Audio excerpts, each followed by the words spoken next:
My guest this week is Juliet Kennedy. Juliet spent her entire career in air traffic control, first in the Air Force and then in National Air Traffic Services, rising to be the operations director at National Air Traffic Services, with responsibility for all air traffic and the airports across the entire UK. An incredibly responsible and challenging job which had many, many facets to it. And we have a really interesting conversation about some of those challenges and about how stress versus pressure and all those sorts of things play a part. And it's really interesting to get Juliet's perspective on finding a job that most people would find incredibly stressful. She just relished and didn't feel it was stressful at all, or acknowledging it was very high pressure. It's a great discussion. I really hope that you find it interesting. There are plenty of useful little leadership tips and bits and pieces in here as well. So let's get to it. Hey, Juliet, fantastic to see you again. Thank you so much indeed for joining and coming on the podcast. I'm really looking forward to the conversation. And I'm absolutely delighted to be asked, Bob. Thank you very much for inviting me. No, not at all. The pleasure is completely mine, that is for sure. You've had an amazingly successful career, really majoring in the world of air traffic control. And I think just to get us started before we get into the detail of some of that, would you give us a bit of a summary of your career so far? Yes, certainly. In fact, not just majoring in air traffic control, completely in air traffic control. So I started off, and we might come to this a bit later, with no clear idea of what I wanted to do, but I found myself joining the Air Force. And I spent about 10 years in the Air Force. And in fact, it was funny, I didn't apply to be an air traffic controller. I didn't even really know what an air traffic controller was, to be perfectly honest, when I applied. But I put it as one of my choices on the selection form because it sounded quite interesting. And if you put it anywhere, you were aptitude tested for it. So I was aptitude tested and I passed, and I was offered a commission in the Air Force as an air traffic controller, which I took. Spent nearly 10 very happy years in the Air Force as a controller. And then a once only opportunity came up to join NATS, which is the biggest air traffic control provider in the UK, because they were recruiting. It was in the early 90s as low-cost travel began to really take off. And NATS needed to recruit controllers in a hurry. And it takes a very long time to train controllers. And so one of the ways in which they tried to fill the gap was by recruiting ex-military controllers who were coming to the end of their commission, which I was. So I was offered the opportunity to switch to civil air traffic, which I took. And I did something which was euphemistically titled a conversion course, but in fact was a complete NATS air traffic training course, because the civil air traffic qualifications are very different from the military ones. You can't use the same license. And so I did the course to join NATS, and then I spent 33 years working for NATS, initially as a controller, and I loved controlling. It's a really, really good fun job. People say it's stressful and high pressure. It is high pressure at times. I didn't find it stressful. I think if you find it stressful, it's probably not the right career choice for you. But I found it great fun. And if you come off a busy controlling session, you have a real adrenaline buzz. I loved it. And it's different every day and interesting. And so I did that for about 10 years in NATS. And then, despite the fact that it was different every day, I came to realise that it's only really different every day in the context of driving your car is different every day. It's actually fundamentally the same. And I began to get bored. And so I thought, I want to do something that's different to controlling. And so I moved into operational management, initially looking after training people. And then I moved through a succession of operational management roles. I ran the control tower at Gatwick for a while.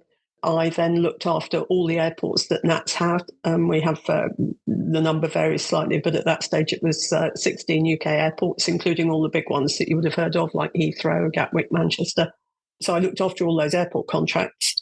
And then I went to Swanwick, which is the area radar control centre, which is where the high-level traffic over the UK is controlled from, over England and Wales.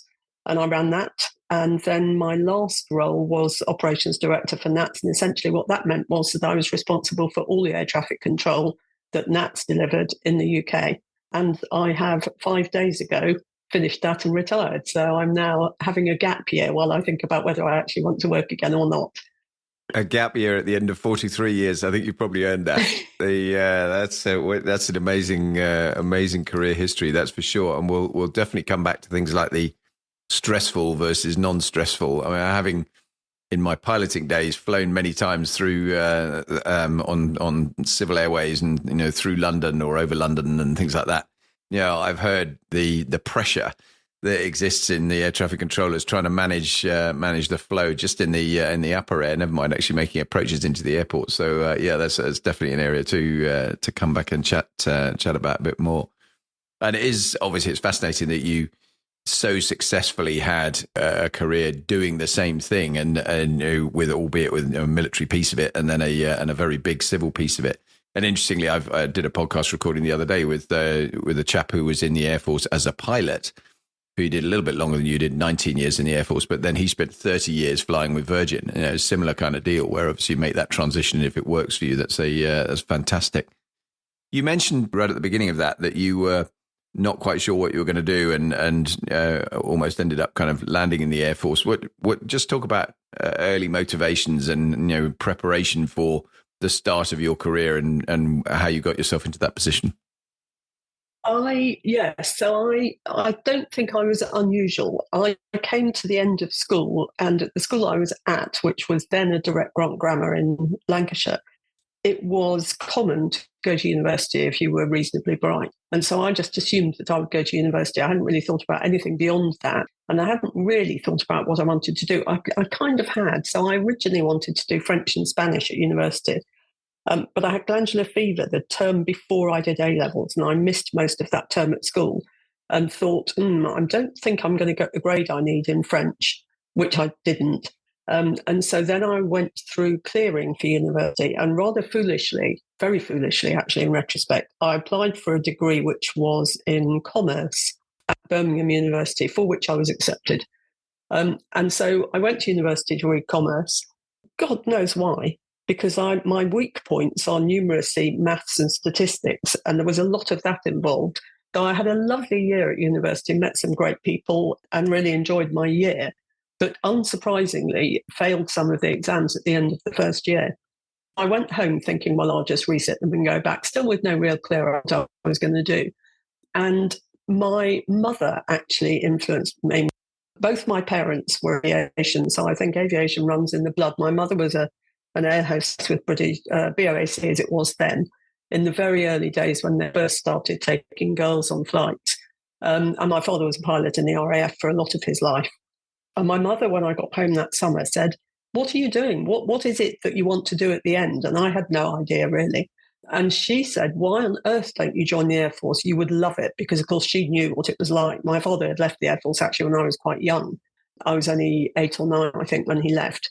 But she knew what the life was like. She knew me, and she knew what I would enjoy. And I, at 18, 19, refused to listen to her, because what did she know? And I wasn't going to do anything that was even remotely connected with anything my parents suggested. But eventually, more really to sort of appease her than anything else, I agreed to go and have a look at RAF Shawbury, which is where the RAF train their air traffic controllers.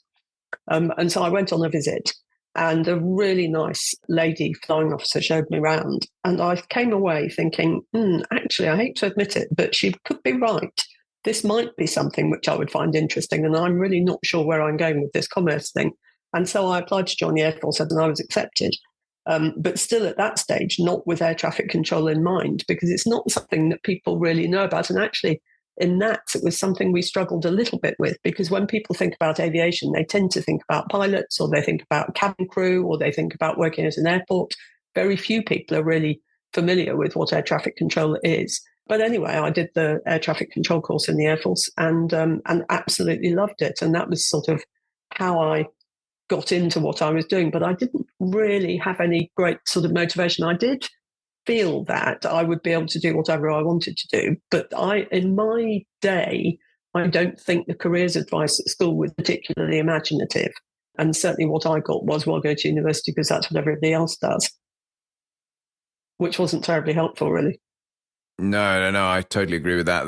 And what that careers advice point, I totally agree. I mean, the careers advice was pretty sketchy when I was leaving school as well. I think it's one of the areas that has got much better now, which is a really good thing. And interesting, your point about when people look at aviation, they tend to think about pilots, etc. I mean, the amount of times that I've said to people I used to be in the Air Force, or indeed when I was in the Air Force, that I'm in the Air Force, and someone would immediately say, "Oh, you're a pilot," and it was just the kind of default setting. And I've always smiled, because I've always thought, I feel quite sorry for people who are not, because the reality is, of course, if you are a pilot in the Air Force, or indeed in the airlines, it's no different. Then there's a huge team behind you that are the people that actually really do the heavy lifting to get the organization working, and they're absolutely central to its success. So, all those different professions, and I think it's one of the things, again, that the Air Force in particular has done better over recent years in terms of some of its recruiting ads and things like that, to make that clearer, that there are more opportunities, because otherwise it's definitely something that I think you can just not see that. And of course, half the trouble, as you allude to in terms of your own journey, mine's very similar, is you don't know what you don't know. And, until you actually dip your toe in the water and try things out and go and find out whether organizations are going to suit you, it's very difficult to know that. And I think that must be true for almost everybody, really, that there's a this challenge about where exactly am I going to go to in terms of what field. Yeah, no, I completely agree, Bob. One of the things I think is that there are so many jobs and careers, and you don't even know what they are, and you certainly don't at school. And I was always really envious of people who, one of my sisters, in fact, became a nurse. She isn't anymore, but she was completely clear from the age of about 5 that she wanted to be a nurse. And I used to really envy her, because I used to think, why can't I find the thing that I want to do? And it was pure chance. In fact, there are a lot of people I've met in air traffic control in particular who, like me, have fallen into it by accident rather than aiming for it as a career. Yeah, no, I think that's very true. And indeed, quite a few people who potentially have ended up certainly in the Air Force, have ended up there by virtue of falling off something else. They were in pilot training to start with, or whatever, and and have ended up then not making that successful, and ended up dropping into a different branch. Air traffic being one of the obvious ones that is there to do that. But no, vitally important part of the whole organisation, that's for sure. When you look back now, having had all that journey and your own experience, if you were providing advice back to a school-age Juliet, what would you say? I think I would say, above everything else, trust your instinct, trust your judgment, because it's turned out through my working life that my judgment has been good. I was underconfident, I think, when I left school, and I don't think I had enough confidence to trust my instincts. And I think I've got much better at that as I've got older, but I don't think that I'm unusual. I think lots of other people would give themselves exactly the same advice if they were looking back now. Your gut instinct is generally right, to go with it. No, you're completely right. It's a question I ask a lot of people on the podcast, and that is one of the things that a lot of people say, is just trust yourself a bit more and go with your instincts, but which I think is, I guess I can understand why when you're young that is difficult, because you are getting advice from various different quarters. In some instances, you're getting parental pressure from maybe sending you in a direction that's different to where your gut instinct's telling you, etc. So, I can certainly see why that's a challenge, but yeah, for sure, it's a common theme. There's no doubt about that. And it's all tied up with confidence as well, I think, Bob. Some people leave school supremely confident, but an awful lot of people don't. And I spent a lot of time worrying about, whether I was good enough or as good as everybody else. And really, it's pointless. You should just plough your own furrow and not worry about what everybody else is doing. Yeah, I talked about imposter syndrome a while ago, actually, on one of my kind of personal podcast episodes, because I think that is, again, it's something that, I mean, unless, there's probably the odd example around Donald Trump might be one of them that doesn't probably suffer from imposter syndrome. But there are lots and lots of people that do. And, and it's just one of those things you have to navigate, I think, particularly as you become more senior, because inevitably, you have to be confident that you're there because you deserve to be there. And it's an interesting reflection. Is that something that you felt yourself? Yes, I have. I remember really clearly thinking, so just before I get to that, actually, one of the things that I think tends to be fairly common for women when they're thinking about applying for jobs, they look at the job spec and think, oh, well, I can't apply because I haven't done that or I haven't done that. I think men approach it, I'm not generalizing obviously here, but I think men approach that in a really different way. And I would and have encouraged women to be more confident in themselves. But the imposter syndrome thing, I think, struck me really, and I can remember it now. When I was running the tower at Gatwick, I used to drive down the M23 to Gatwick, and there's a bit of road from the South Terminal roundabout to the North Terminal roundabout there, which is dual carriageway. And I used to drive along there and look at the airfield and all the airplanes moving around and think, I can't believe I'm in charge of air traffic control here. How has this happened? Somebody is going to find me out sometime soon. And they didn't. And that was the point at which I thought, actually, I'm here because I'm good enough, not because somebody wanted to do me a favour. That world doesn't work like that. Yeah, that's a great point. And I think that your point about the differences between men and women in the way they apply for jobs, I was having that conversation just recently with someone, actually, and I think you're absolutely right. I mean, it tends to be as binary as a man will look down the CV, or the job spec requirement and turn around and go, I can't do this, can't do that, but I can do all these other things. Therefore, that's fine. I'll get on with it. Whereas one thing that they can't do can put a woman off from actually applying and convincing them that actually that's not necessarily the case, and they really should stick their hat in the ring is really important. So, and again, I think it's something that societally we're getting better at. But it's been a long time coming, that's for sure, and it's still part of that journey to do for sure. Yeah, I think it's changed a lot in my working life, actually. So when I joined the RAF, you couldn't be a pilot if you were a woman. By the time I left, you could, but I joined in the 80s, and they didn't have female pilots in the 80s, which is extraordinary, really, when you think about it. Women got paid less in the 80s for doing exactly the same job. And that obviously changed as well. But I think we have got a lot better, but it has been surprising how late into the 20th century it was before we started really thinking about, we had the Equal Pay Act well before then, but it's a very slow burn. Some of these things take a very, very long time to change. And I think it has changed in my working life. And I think we have got much better, not just at gender diversity, but diversity more broadly. But there's a long way to go, I think, still.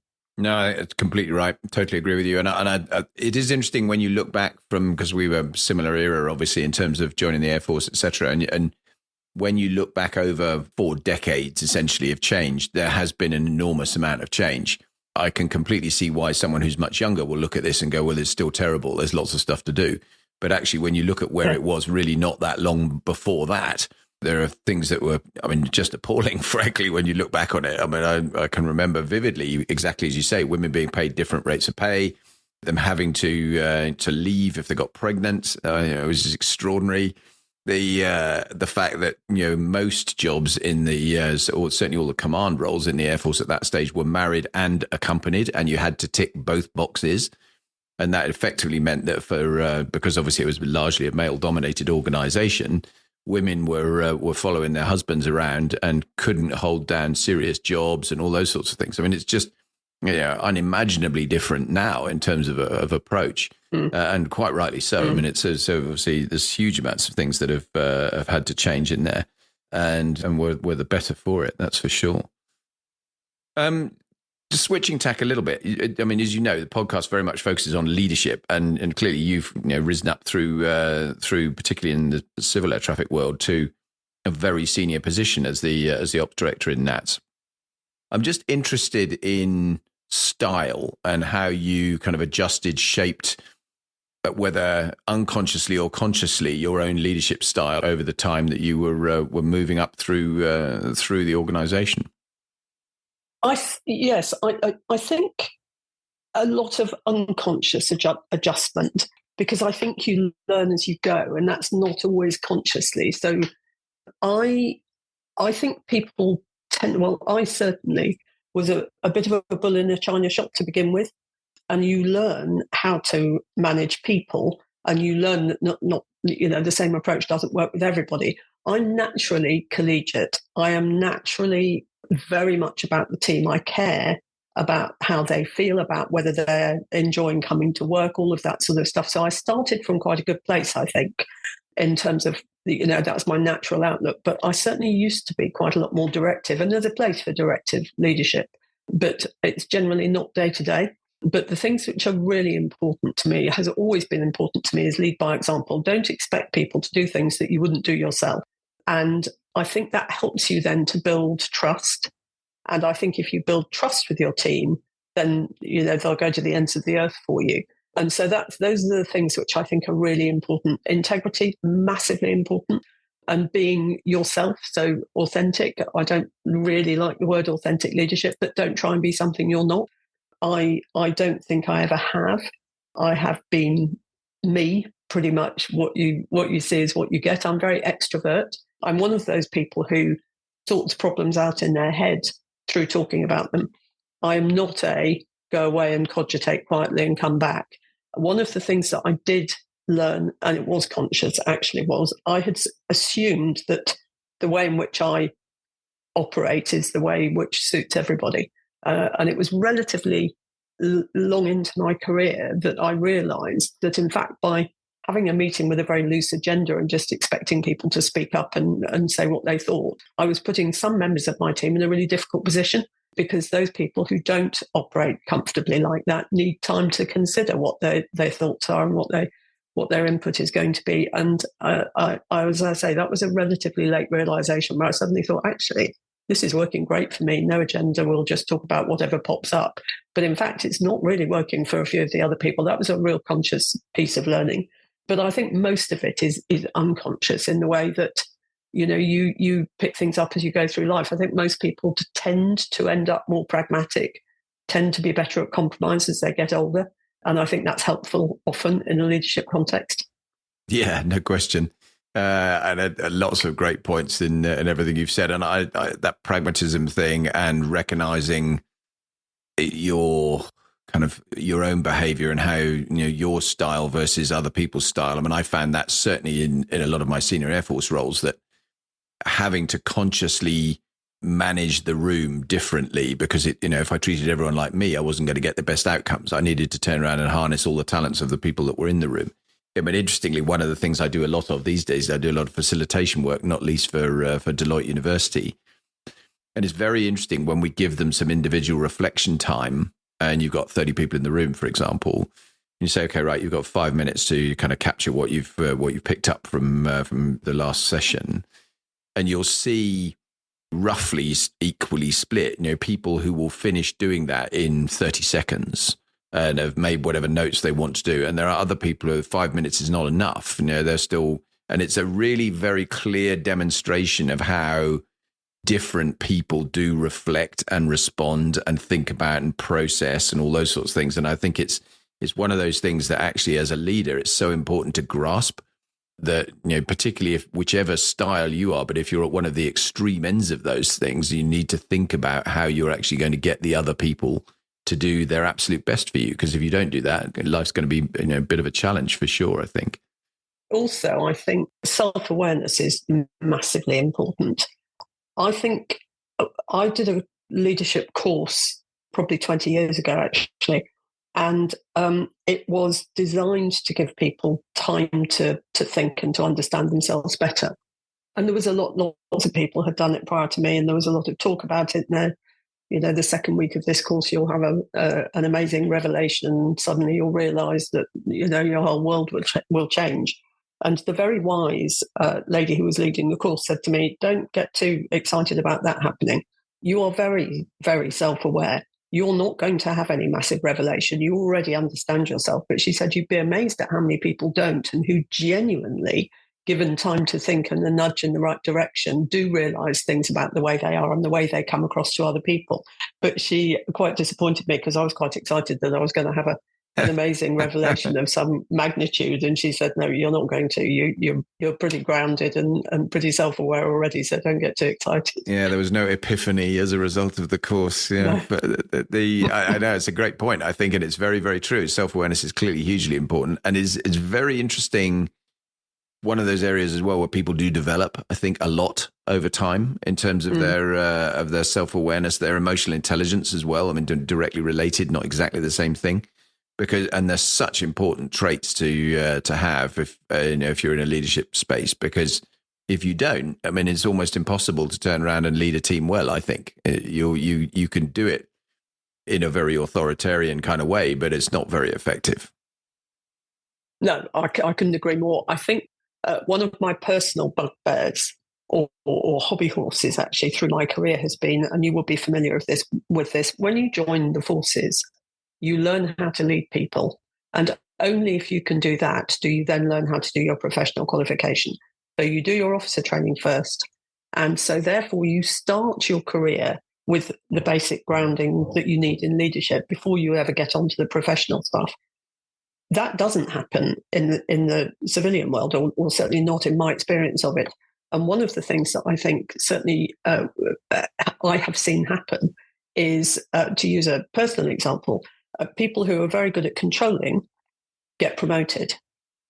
Absolutely no grounding for what they're going to take on. So line management leadership roles, just because you're good at controlling aeroplanes, in fact, it probably actively works against you.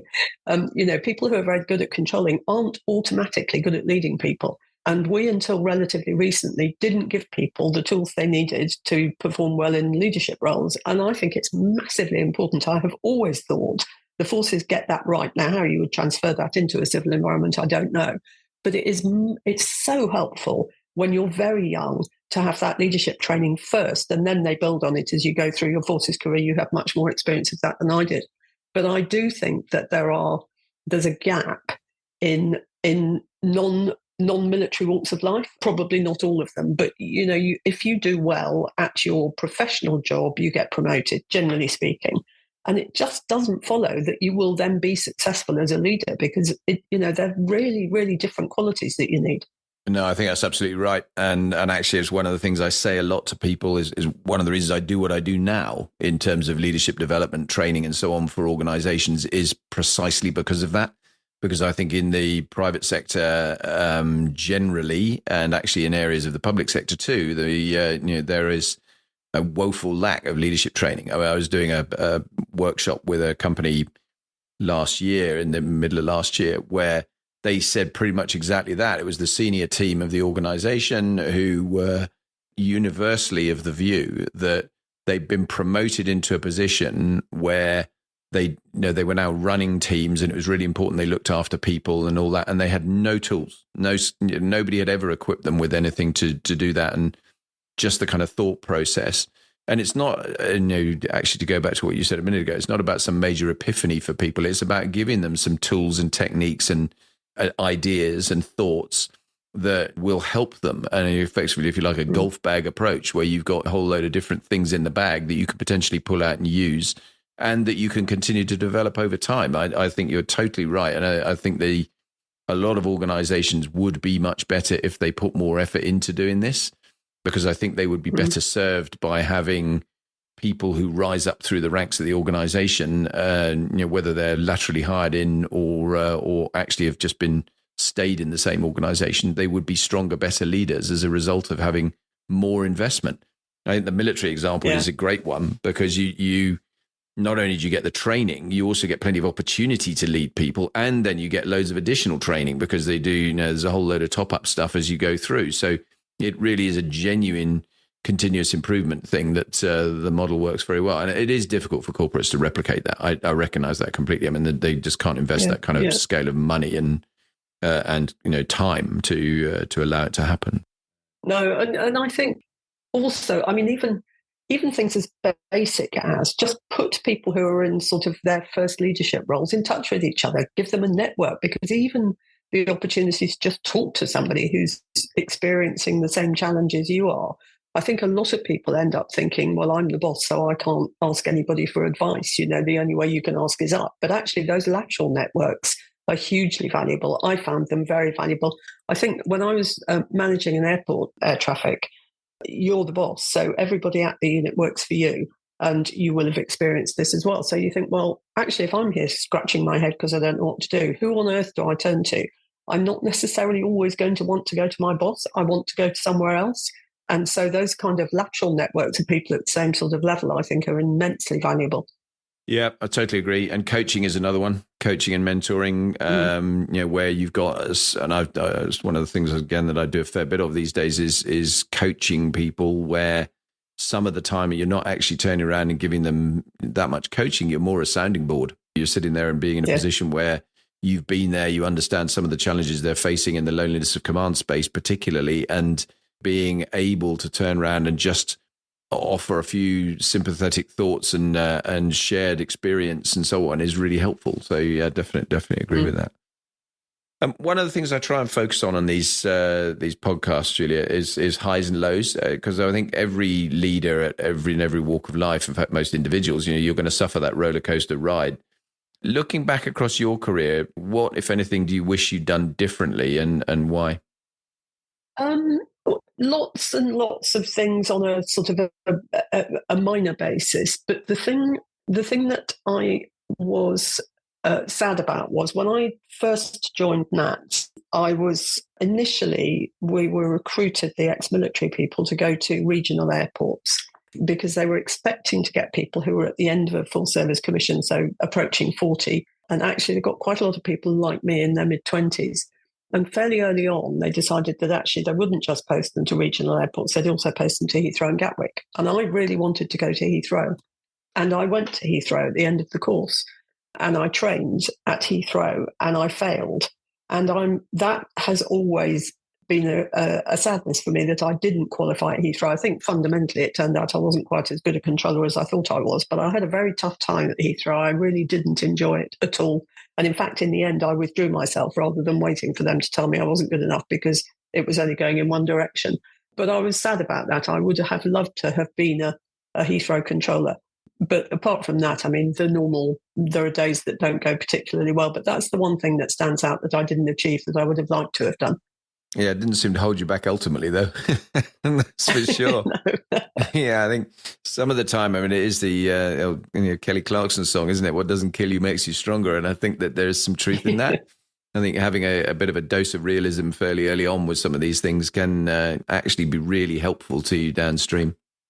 Yeah, I completely agree. And one of the things that I am is very, very persistent and very tenacious. And I think that's hugely helpful to you through your whole working life. Yeah, no, definitely so. I think persistence really does pay off, and resilience. I think you do need to have personal resilience in any leadership role, frankly. If you don't have that, it's life's going to get hard for sure. Just because you need to be able to deal with the tough days in a way that is not personally as impactful as sometimes it is. If you take everything on yourself and the weight of the world is on your shoulders, so to speak, then that's a difficult challenge, I think, in a leadership role. Definitely. And sometimes it's really difficult to not take things personally. But I remember actually when I was first doing, I can't remember if it's the RAF, I think it was the NAT selection process for controller. One of the questions was, and these were multiple really quick answer questions, but one of them was, if I make a decision and it turned out to be wrong, I worry about it. Or if I make a decision that turned out to be wrong, I just move on, put it behind me. That's yesterday, look forward. And I put that as my answer, just move on, leave it. And then afterwards worried myself for ages thinking, oh my goodness, I can't, that's the wrong answer for air traffic control. But in fact, it absolutely isn't. Carrying stuff with you and worrying about it, whether it be for controlling or for anything else, is not helpful. You need to learn the appropriate lessons, but move on is more helpful than getting yourself into knots about something that you might have done differently. Yeah, totally. And if I look back on some of my flying time, I think if actually you had excessively, or I, and to personalize it, had worried about some of the things that had happened to me or nearly happened to me but didn't, then you probably have stopped doing the job a long time before you did. I mean, I'm a big believer in it's fine. You walked away from it. You nearly had a car accident, but you didn't. There's no point worrying about it for the next however long that, how could I have done this differently? Maybe a little bit of a thought about that if something was your fault and there's a learning point to be taken from it. But too much dwelling on it is definitely Definitely that, particularly in a professional context. So one of the things that I'm most proud of is delivering a safe service for air traffic control, and the way in which you do that is you build the right sort of safety culture, and you can only do that if you learn from mistakes. And so we worked really hard in that on a safety culture of which I was very proud, which meant that people would self-report. So if they'd had a bad session or they'd made a mistake, they would say, I made a mistake, this is what I did. And we had a just culture, which is not a no-blame culture, but it is a just culture, which means that if anybody else in the same situation would have made the same mistake, fine. If it's a willful or negligent mistake, that's entirely different. Then, you have to take responsibility for that. But I think that's massively helpful in terms of letting people learn lessons and move forward better. Really, really important to learn the lessons from the things that don't go well. Yeah, I think the aviation community generally is really a great example of that. I think whether it's military or civil, that definitely is the case. That there's a learning culture and a just culture is a good description for it. That it wants to learn, it wants to encourage you, and again, leading by example in that. I mean, I've said it before, and in a different context where. I very nearly had, when I was a squadron commander, very nearly had a mid-air collision with a guy in my formation. In fact, the guy was leading my formation. So it would have absolutely been my fault. And we went through the reporting system. I went through the confidential reporting system to basically list what I had done wrong and how I could have done this differently and so on. And there were 2 boxes at the bottom of those forms, one of which was the squadron commander's comments, and the next one was the station commander's comments. And got to the squadron commander's ones, I wrote, I am the squadron commander, which I think was really quite powerful because obviously the thing has no names on it or anything else. And and of course, suddenly it does help other people to have the confidence to step forward and turn around and go, yeah, do you know what? Actually, if people could learn from this, I should do it. And again, going back to other things that organizations could learn from, I think that general aviation community focus on that is something that an awful lot of other segments of society could definitely do better, because that's most certainly not the case in lots of organizations that I see and or have worked for, where I think blame culture is most definitely there. And some of that's individual. Some of that is the leaders themselves who, they're not prepared to put an umbrella up over the team. They put a funnel to direct all the flak down into the team. And that is just really unhelpful if you're doing that systemically. Yeah. And it doesn't help anybody trust you. The trust thing disappears if people are always worried that they're going to be pulled over the coals for something. It's not helpful. No, totally so. I mean, if you're, and as you said, trust is really key, I think, in a leadership role. If you don't have that, and it's going to be really hard to continue to motivate the team for any distance at all. I mean, you mentioned safety culture as one of the things you're most proud of. Is that I was going to ask you what your most significant achievement was. Is that it, or is there a different one? I've thought about this quite a lot, actually. It's really difficult to sort of pin one thing down. So most memorable in a good way is, I think, UK air traffic delivers a safe, reliable service, and I'm very proud to have been a part of that, particularly the last role. So I think that probably is one. It's not just the safe; it's the safe but good. But I guess when I look back now, and I'm only very recently having left, but the thing that stands out for me, and people have asked me this a lot actually over the last few weeks and months, my real standout takeaway is the people I've worked with. It's not a single moment. It's not a single thing. There are lots of things that we've done. There are technological advancements that we put in. I mean, just lots, broken loads of records, busiest, this, that, and the other, hour, day, year, whatever. But all of that is delivered by the people. And I feel very fortunate to have worked in a company with such great people who are almost universally passionate about what they do. One of the things that I really liked about NATS is the ethos. I just liked people's attitude and the way they worked. And I think that people tried really hard to do the right thing, not the easy thing, on a day-to-day basis all the time. And I really value that. And I've worked with some brilliant people over the course of my career. And when I think back now, that's the standout I take away rather than any sort of particular single moment. Yeah, it's a great example, I think, because as you say, organizations like the one you were in clearly are very, very people-centric, and keeping the people in the right space and getting everything you need out of them, and having the right reward mechanisms and so on is really, really important. Sadly, for every high, there's usually a low somewhere. What's your career low point? So if it's career related, it would be failing at Heathrow. But I guess my most memorable, really horrible moment through my working life was I was the watch manager on duty at Stansted the day of 9/11. And I remember in the restroom watching the second aircraft fly into the World Trade Center that day on TV. And that was horrific, probably accentuated because of the aviation connection. But it's one of those news moments where I know instantly where I was. It was just awful, that. Yeah, it is definitely one of those moments, isn't it? Interestingly, I was at Incirlik Air Force Base. We were doing operations over Iraq, and obviously that's largely an American air base. And and we had a similar experience because I was actually rung up after the first tower was struck, and then with somebody saying to me, "You need to go and look at the TV. This has happened." And I said, "Well, I just, like I think a lot of other people, when they heard the news like that, just assumed it was some kind of stupid accident that a light aeroplane had flown into the tower or whatever." But then very quickly it was obvious it wasn't that. And similarly, we saw the second aircraft strike the tower, and also then obviously watched with horror when the aftermath of all that unfolded. And as you say, the aviation connotation makes it more, I suppose, real in that you understand the more about some of the detail that would have underpinned that. But no, that's I can see where that would be a low point memory, particularly if you're in, and you must have presumably at Stansted at that stage had quite a lot of immediate aftermath from it as well, did you, in terms of aircraft returning from US airspace and all those sorts of things? Yes. So everything that was mid-Atlantic was turned around and came back. So it developed into a particularly busy day. I didn't all come back to Stansted, but the UK became very busy that day because everything turned around and came home. Lots of stuff went and landed at Gander.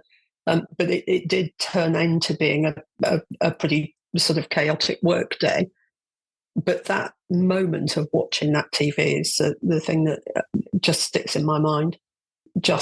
In fact, there have been a couple. So I was also at Stansted when the Korean Air 747 crashed. Also very unpleasant experience. So, those are the things that stick in your mind. There are lots and lots of moments which have been brilliant. Controlling Concorde was good fun. I controlled Prince Charles, the then Prince Charles, Prince Philip, when they were flying. They used to fly into Sandringham a lot. Tom Cruise used to fly in and out of Stansted. So, there have been quite a lot of moments like that. And one of the things that sticks in my mind, and it's not a particular moment, but you get to see an awful lot of really beautiful sunrises if you work in air traffic control towers. So I've seen more lovely sunrises from various different towers than I could count, which is just, you don't normally see from your office. So, there are some things attached to air traffic control which you wouldn't expect. Yeah, that's sort of a bit reflective of the working hours probably as well, that you're there for the sunrise far too often. But there you go. I mean, obviously, you, as you said at the front end of this, you have just retired from NATS, and you spent a very long time in what you described as not really a stressful environment, although I think many people would certainly view it as a pretty stressful job, and certainly a high tariff, high activity job. What did you do to de-stress and or wind yourself down from your very busy days and relax? So plan holidays a lot. I'm not unusual in that I like holidays and I go on a lot and I love planning them. Friends and family. But I think so. Stressful job. Every job has its moments, but I quite thrive on stress. I really enjoyed the immediacy of operations. I liked the fact that something could go wrong at any minute and you have to leap in and sort it out. I loved that. And I really genuinely didn't find it stressful. I remember somebody a long time ago, we did some course somewhere, and the doctor who was talking about managing stress on this course said, it's different for everybody. He said, think of it like a bathtub with a tap running. Some people have an enormous bathtub, so the tap can run for a very long time before it overflows. Some people have a thing that's the size of a salad bowl, and their stress overflows really quickly. And I think mine's a swimming pool. I've never really been susceptible to stress. I get that kind of, if anything else happens, I'm going to suddenly, I'm keeping all the plates spinning at the moment, but the next one that gets thrown at me is going to be the one I can't deal with. I've had that feeling quite a lot, but I love it. I sort of thrived on it, and I didn't really. One of the disadvantages, I guess, although it didn't really bother me, of work was that I held a safety accountability for initially the operation at Gatwick, but ultimately the whole of the NATS operation. And I held that continuously in various different roles for 20 years. And that means that you've got your phone all the time with you. And when the phone rings at 3:00 in the morning, it isn't usually because somebody's ringing you up to say, how are you feeling? Or do you fancy going to the pub next week? It's generally something fairly unpleasant that they ring you up for. And it never really bothered me, but I quite liked I wanted always to know what was happening, not necessarily to interfere, but need to know. And I never really felt as though that was work. I mean, somebody famously said, if you enjoy work, you never work another day in your life. And I think that's true. I really enjoyed it. I worried actually when I retired that I was going to miss it. But in fact, I think I've picked the point to retire perfectly because I'm not missing it, because I'm really confident that it's all left in safe hands and I'm proud of what I've done. But I didn't ever really particularly feel the need to de-stress. It never really made me feel very stressed. That's a great story, and I have to say I'm a bit similar to you. I think in that I do, only to use your analogy, I mean, I wouldn't necessarily go with swimming pool, but I've certainly got a pretty big bathtub, and that really helps. I mean, in a lot of jobs, I think that definitely helps. And actually picking your point to retire is another great example. I mean, I've lots of people say to me, regularly these days, do you miss the Air Force? Do you miss the flying? That sort of thing. And the answer is invariably no, because not in a bad way. I loved it. I had a fantastic time and an amazing career doing what I did in the Air Force. And I did some things that, frankly, I should have been paying them for, not the other way around, I think, most of the time. And that meant that when I retired, I did it with a smile on my face and a great view in the rearview mirror. And I really enjoy that and don't have any regrets. And I think that's such if you can achieve that, that's such a great thing to do. Not everybody does, because I've watched people who actually cling on too long and they're either waiting for one more promotion or one more big job and they don't get it. And then they end up leaving after a long period of time in an organization where they're a bit bitter and twisted about it. And I think that's so sad. If you've spent all that time doing something, you really want to have positive reflections to look back on rather than anything else. Yeah, I completely agree, Bob. I think I deliberated a lot actually over when to retire, and COVID made me delay when I had originally thought I would retire. And in fact, that was because I didn't want. So COVID had a massive impact on the aviation industry, and I really didn't want to leave. I had been used to working in an environment where we broke records every year, and suddenly nothing was happening. It was really quiet. And I thought, I want to have one more good summer, one more proper busy summer before I retire. I really don't want to leave when everything's still kind of struggling to get back to normal following COVID. So I stayed a little bit longer than I had originally intended because of that. But I think it was the right moment for me to go, exactly the right moment. Yeah, interestingly, on the broke records every year, I guess you probably broke some records during COVID for the least amount of air traffic in the UK airspace. I can remember watching, someone said to me, just take a look at Flight Radar 24, and because there's just nothing. It's unbelievable when you look at the normal density of air traffic over the UK and Europe more broadly. An incredible difference, really.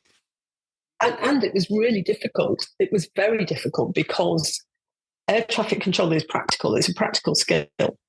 One of the problems we had with COVID was, in fact, somebody said to me, how on earth did you manage as ops director during COVID? And I'm like, it's not difficult to manage 10% of your normal traffic load. What I worried about right from the very beginning, almost, a week after the first lockdown, was getting back up. Never mind the lockdown, how do we get back out? Because we had controllers who weren't working. I mean, they were going into work, obviously, because there were still medical flights and cargo and military around, but there was no density of traffic. And the controlling is pretty much 95% confidence. And if you don't get stretched and tested and there isn't any busy traffic, you very quickly feel a little bit rusty. And so we focused really hard all the way through the whole, right from April 20 onwards, on how do we make sure that we can get the controllers to the position where they are confident that when the traffic comes back, they'll be able to handle it. And clearly, the longer the lockdowns went on, the more of an acute problem that became. And the other problem we had was social distancing, because the controllers sit in front of a radar console or next to each other in a tower, but they're quite close to each other and couldn't be. So there were some really quite thorny problems to resolve during COVID. Training controllers was another one. The way in which you train to be an air traffic controller is very much like you learn to drive. You have somebody next to you, and you're working on their license until you're competent.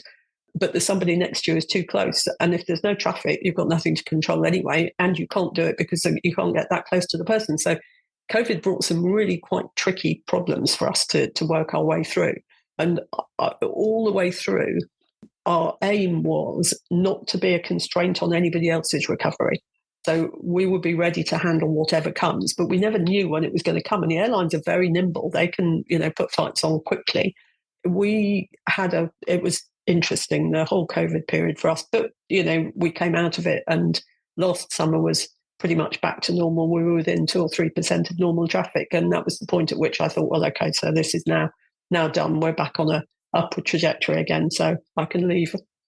Yeah, it's really interesting. How did you fix some of those things? I mean, you mentioned social distancing, training, bringing people out, making sure they stayed current. How did you address those?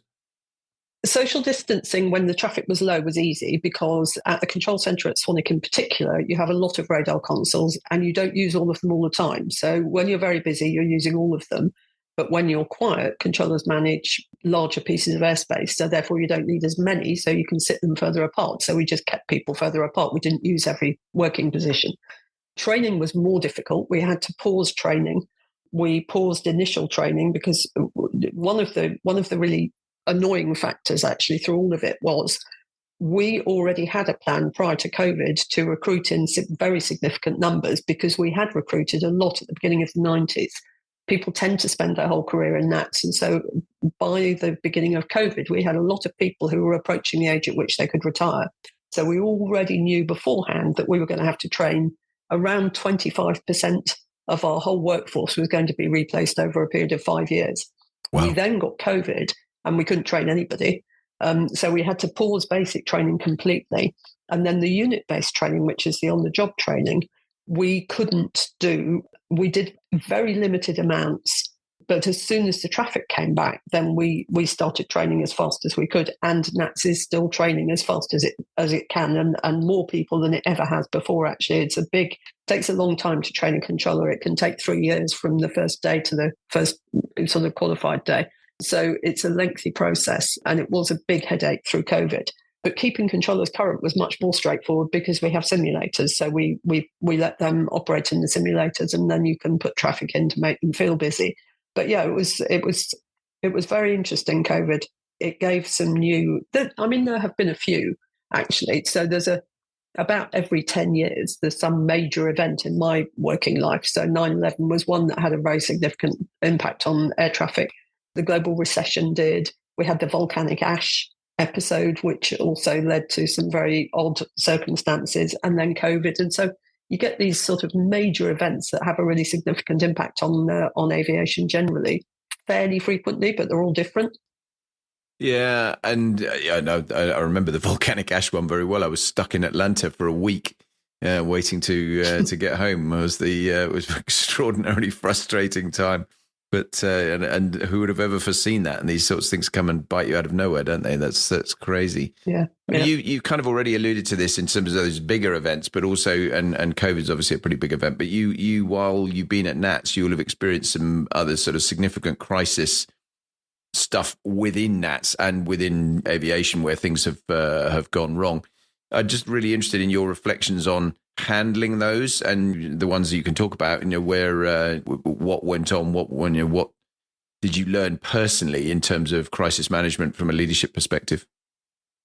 I think volcanic ash is an interesting one because that was something which nobody had expected would happen, and there was no playbook for it.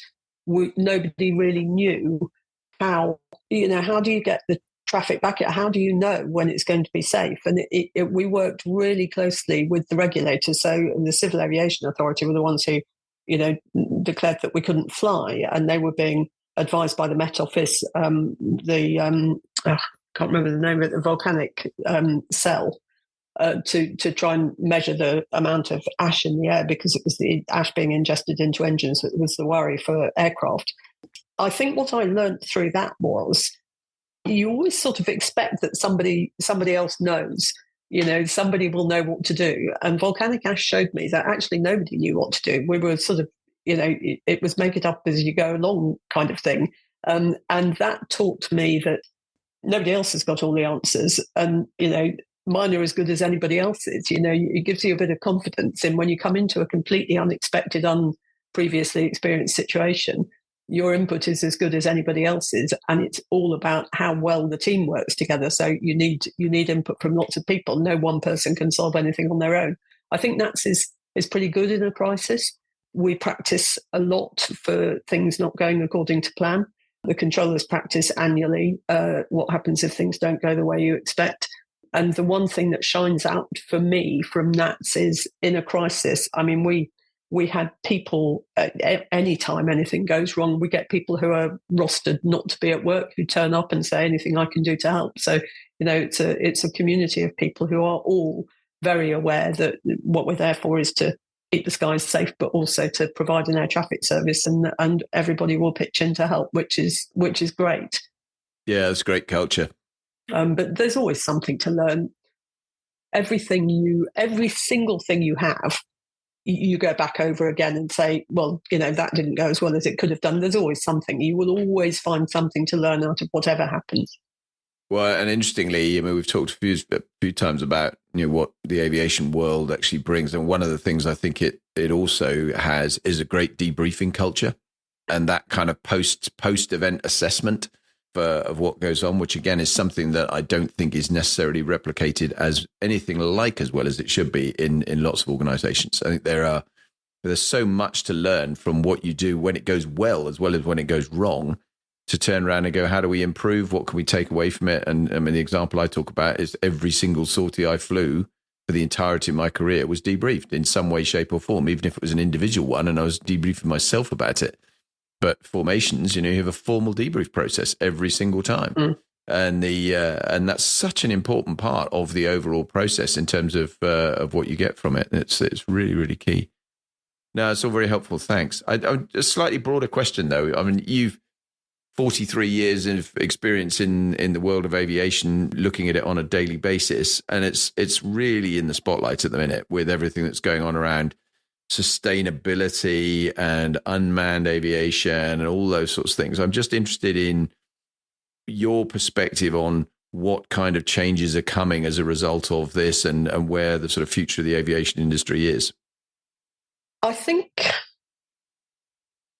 there was a point at which aviation and flying could have become a dirty word from an environmental perspective post-COVID. What people, you shouldn't be flying, and frequent flyers in particular shouldn't be. And the environment has definitely become much, much more important.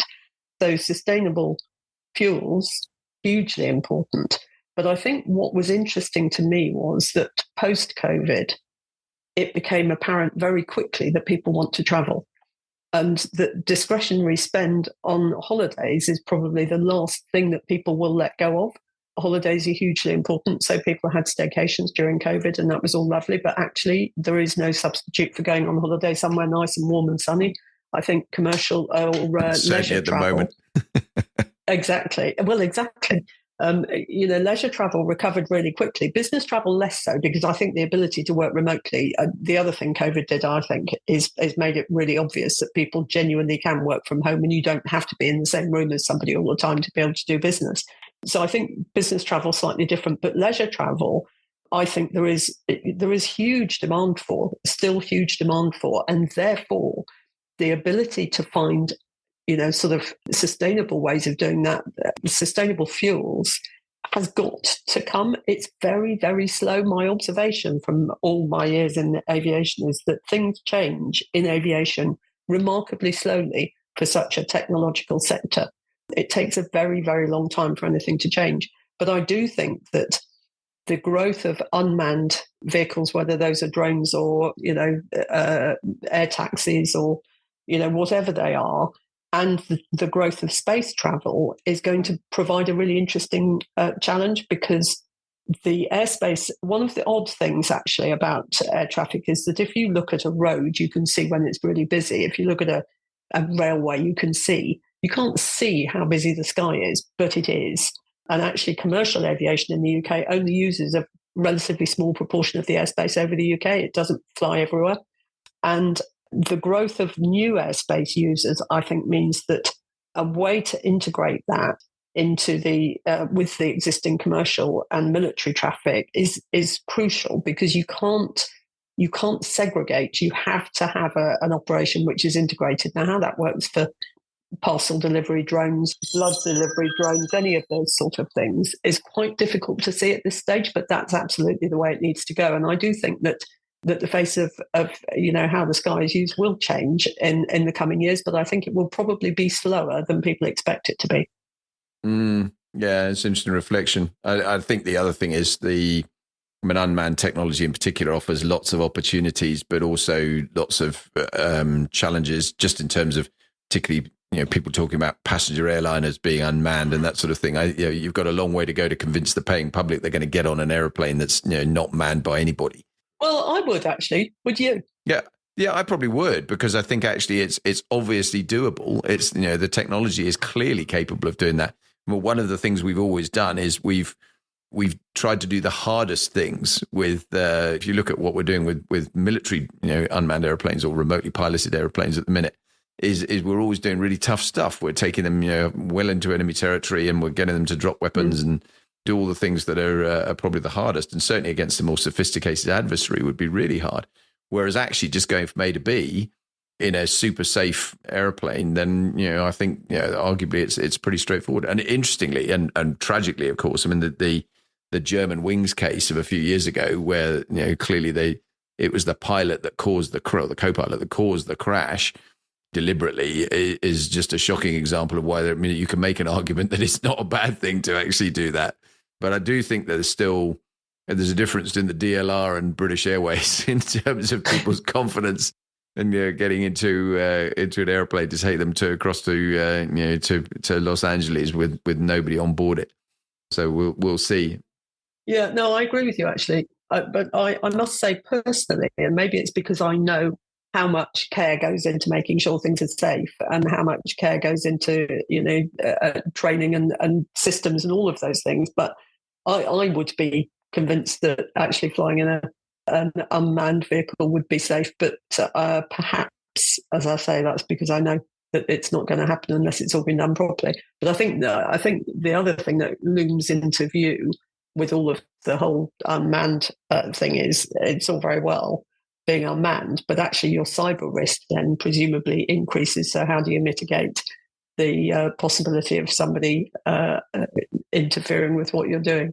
Yeah, definitely so. There's obviously exactly those kind of risks you've got to mitigate, isn't it? And by and large, I mean, your average flight deck crew, I mean, the time they earn their pay is when stuff goes really badly wrong. Yeah. I mean, Sully, landing on the Hudson would be a great example of that.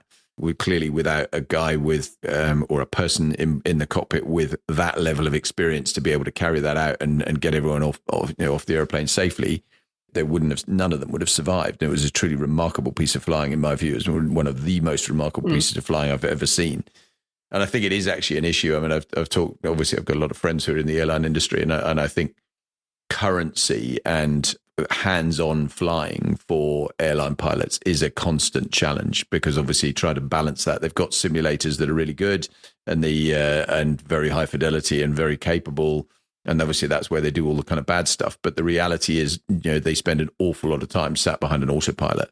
And so when the chips are down, they've got to really deliver. And that can be a challenge if they've got relatively limited experience to fall back on, particularly if they've got nothing else. They've got no prior military experience or whatever else to draw on. So I think there's some interesting areas there. Just one last thing on that. So I completely agree with you. And I think that it's a problem also for air traffic control, because as you increase the use of automation, the controllers do less, similar to autopilot. So one of the real conundrums is, how do you make sure that they're still able to step in when something goes wrong and still manage. The more you automate, the more you then have to think about how do you mitigate for that.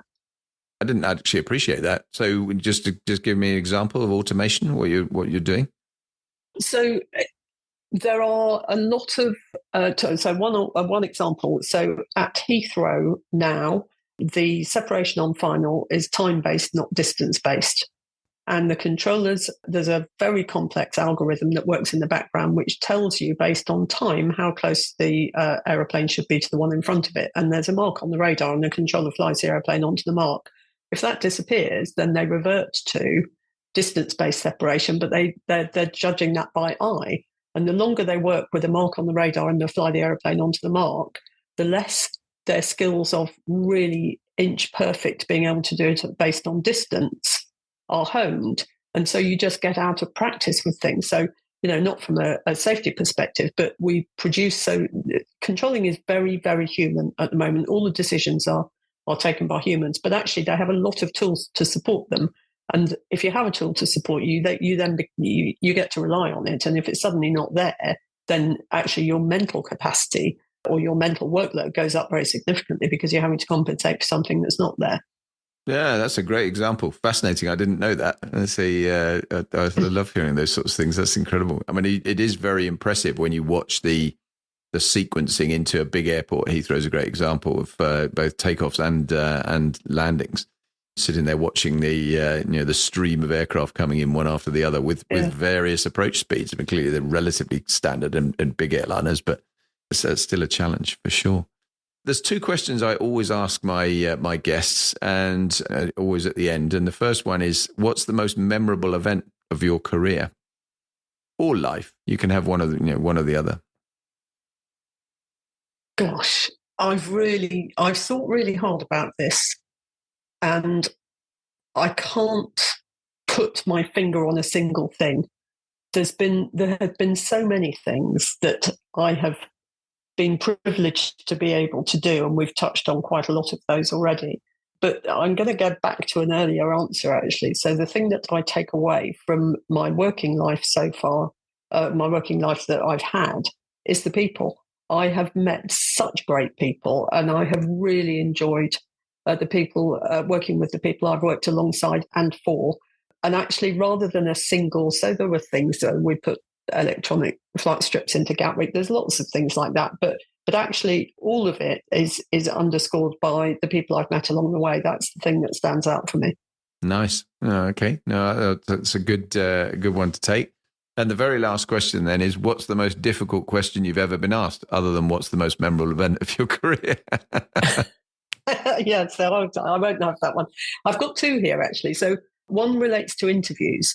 So very often an interview question is, where do you see yourself in 5 years? And I always really struggled with that because I never had a plan. I'm a great believer in taking opportunities that present themselves. And so every job I've done because I've looked at it and thought, that looks like an interesting job. I've never been bothered about who I was reporting to or how much I was getting paid. It's always been about, what does it actually do? And so, what's your 5-year plan? Where do you see yourself in 5 years? I've always really struggled with in interviews. But the other one is, and I've been asked this quite a lot actually, I've worked in a very male-dominated environment my whole life. And I am very often asked, what's it like to work as a female in a male-dominated environment? What differences have you had to make? How have you managed? But I can't answer it because I've never worked in anything other than a male-dominated environment. So the way in which I've been has been my reality. So saying it's different in this way or in that way, who knows? I have absolutely no clue. Maybe if I'd been a nurse or something, I would have understood better what it was like to work in an environment which was more strongly female. But what adjustments have you had to make to work in a male-dominated environment, which is one of the questions I've been asked. I can't answer because I just don't know. I've just done what I've done, and it's been in that environment.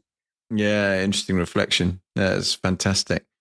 Juliet, I knew it would be a really useful and interesting conversation. I'm very grateful to you 5 days into your retirement that you're taking time to talk to me. I wish you a very long and a very happy retirement. doing all the things that you wish to go and do. But thank you ever so much for a terrific discussion. Thank you very much, Bob. It's been fun.